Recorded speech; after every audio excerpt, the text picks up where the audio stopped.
Hey friends, welcome to Axial GT. Today we're talking about Gods and Monsters. I previously had a video made about 4 months ago discussing Gods and Monsters. I was interested in the game ever since it was announced at E3 2019, but suffice it to say, 2019 wasn't a very good year for Ubisoft. So they delayed all their upcoming games, and that included Gods and Monsters. The game comes from the developers of Assassin's Creed Odyssey. But after it was first announced and the aforementioned delay, people started to wonder if the game would be cancelled, because Ubisoft went dark on Gods and Monsters. Well, I guess all their games for that matter. But for the purpose of this video, we'll just stick to Gods and Monsters. But thanks to Google Stadia, an early build of the game was leaked online. I guess Google's console-like apparatus does have a use. Not a fan of Stadia, but that's neither here nor there. Let's take a look at this early build of Gods and Monsters and see if we can discern any new information. Plus look at what Ubisoft had to say about the leaks. And don't forget to do all those things I'm supposed to ask you at this point in the video. Like, subscribe, and hit the bell to be notified of when I upload. Your support is much appreciated. With that, let's get started looking at this early build of Gods and Monsters. And the first thing that we can derive is obviously the game isn't cancelled, or at least someone was working on the game. But that's not technically from this footage here, but I'll get to that in a minute. And I'm assuming the codename for the game was called Orpheus, as it was the working title on the Google Store before it was pulled down. Now I don't want to speculate if it was done on purpose or by accident. I'll just say we now have the footage of something. And given after seeing this early build, the assumptions I made in my previous video seem to be correct. It kind of looks like a cartoony Assassin's Creed mixed with the Zelda Breath of the Wild vibe, so seemingly borrowing from both games. Things like the compass and UI from Assassin's Creed, and things like the circle stamina bar, a direct copy of Zelda. And one of the first characters you meet is Hermes. And yes, you can definitely tell this is an early build of the game. Hermes is lacking any textures, and also reminds me of the Stay Puft Marshmallow Man. But that's just an observation. And one of your missions in the footage is to bring back the gods. It was looking like to help play a role in defeating Typhus. Also with the interaction, you obtain the boots of Hermes, allowing you to double jump. Now Ubisoft did confirm the leak footage was real, and was from a year-old demo. Now in an article from Eurogamer, Ubisoft has now confirmed the leak is coming from a year-old demo of the game, and that it will show off its next official look at Gods and Monsters later in the summer. The game will also be getting a new name then too. In a direct quote from Ubisoft Quebec exec Mark Alexis Cote,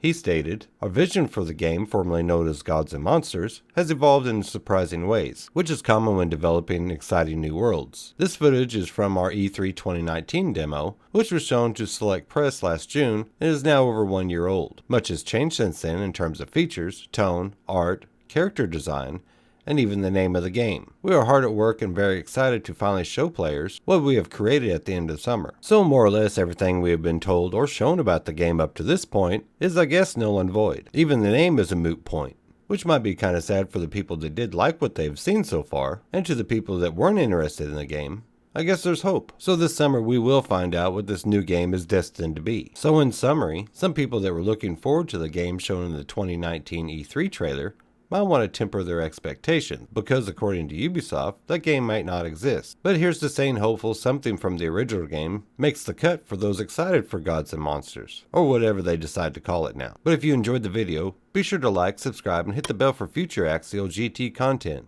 Until next time, I'm out of here. You all have a good one.